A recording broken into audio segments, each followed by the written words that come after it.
download app Shopee អត់បានទៀតត្រូវមកនេះចូល scan របស់ខ្ញុំមក scan ហើយទៅ download ទៅហើយអ្នកទាំងអស់គ្នានឹងទទួលបាន 10000 រៀលសម្រាប់ទិញអីវ៉ាន់នៅក្នុង app ហ្នឹងដល់ free ដល់ទៀតអញ្ចឹង 10000 ហ្នឹងយើងទិញអីវ៉ាន់ណាតម្លៃថោក 10000 ឬខុស 10000 អី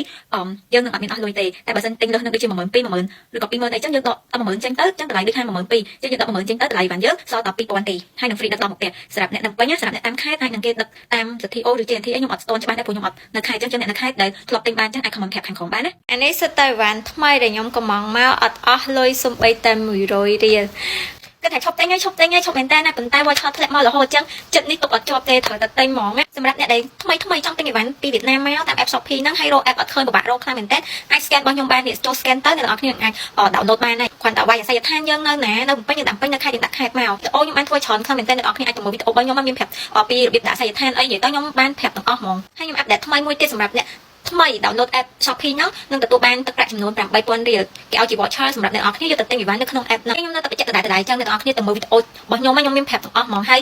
បញ្ជាក់មួយទៀត free ដឹកពីវៀតណាមដល់ខ្មែរបើសិនអ្នកនៅពេញគឺដឹកដល់មុខផ្ទះហ្មងហើយបើអ្នកនៅតាមខេត្តខាងក្រុមហ៊ុនគេនឹងតាក់ទងទៅប្រាប់អីចឹងគេចាំគេដឹកតាម CTO ឲ្យឬ JNT ហើយបើអីវ៉ាន់យើង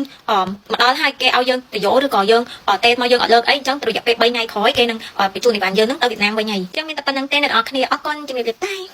នឹងប្រាប់ពីរបៀបថតវីដេអូហើយនឹងធ្វើមិនដើម្បីឲ្យយើងឈ្នះរង្វាន់ទី1អ្នកទាំងអស់គ្នាគ្រាន់តែថតវីដេអូ review ពីអីវ៉ាន់ដែលយើងបានទិញនេះដូចវីដេអូរបស់ខ្ញុំមួយនេះចឹងខ្ញុំបានទិញអីវ៉ាន់នេះឃើញអ្នកទាំងអស់គ្នាចឹងខ្ញុំបាន review ពីអីវ៉ាន់ដែលខ្ញុំបានទិញពីវៀតណាមហ្នឹងដូចជាកាបូបហ្នឹងមួយចឹងហើយខ្ញុំថតធម្មតាអីចឹងបន្តមកទៀតពេលយើងផុសហ្នឹងយើងទៅ say caption នេះsay ក៏បានអ្នកទាំងអស់គ្នាចំនួនឲ្យគ្រប់30ពាក្យឡើងទៅចឹងយើង say ទៅបន្តមកទៀតនេះកុំភ្លេចដាក់ hashtag របស់គេណាមានដូចជានេះខ្ញុំនឹងដាក់ screenshot ឲ្យមើលមានពីរហ្នឹងដែលចាំបាច់យើងត្រូវដាក់ hashtag ហ្នឹងចាំបាច់ហ្មងបន្តមកទៀតយើងត្រូវ screenshot អីវ៉ាន់ដែលយើងទិញពីវៀតណាមហ្នឹងណានេះ comment នៅក្នុង post របស់យើង post នៅក្នុងវីដេអូរបស់យើងណានេះដូចខ្ញុំទិញកាបូបហ្នឹងមួយយើង screenshot អាហ្នឹងមួយហើយ post នៅក្នុង comment របស់យើងហ្នឹងបានតែប៉ុណ្្នឹងទេឥឡូវពេលយើងធ្វើប៉ុណ្្នឹងចប់អស់ហើយណាអ្នកនរគ្នាយើងត្រូវ copy link របស់វីដេអូហ្នឹងណាវីដេអូនេះយើង copy link វីដេអូហ្នឹងមួយមកហើយបន្តមកទៀតយើងចូលទៅក្នុង app Shopee របស់យើងហ្នឹងហើយយើងយកកន្លែង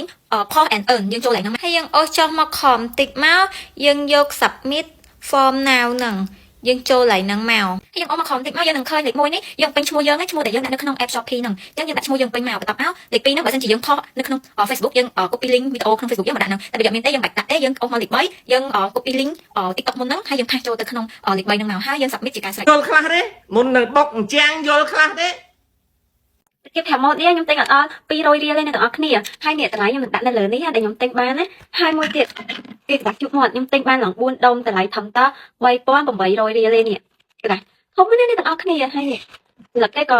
ចេះដែរផងហើយអ្នកដែលចង់រកហាងអាចមើលនៅក្នុងនេះបានណាខ្ញុំនឹងដាក់នៅហ្នឹងហើយបើមើលច្បាស់ទេអាចទៅមើលនៅក្នុង comment ក៏បានដែរអ្នកដែលចង់រក scan របស់ខ្ញុំចេះដែលយើងចង់ផ្ញើទៅឲ្យមិត្តភ័ក្តិយើងអីចឹងណាអ្នកទាំងអស់គ្នាអាចចូលទៅតាមនេះបានខ្ញុំនឹងដាក់វីដេអូនៅឡើយនេះពួកអ្នកដែលឆ្ងល់ឡើងហ្នឹងខ្ញុំក៏ឆ្ងល់ដូចគ្នាដែរដំបូងប៉ុន្តែបន្ទាប់ពីអានអ្នកខាងគេឡើងទី2នេះមកកាក់ដែលយើងទទួលបានហ្នឹងណានៅ15ថ្ងៃក្រោយបន្ទាប់ពី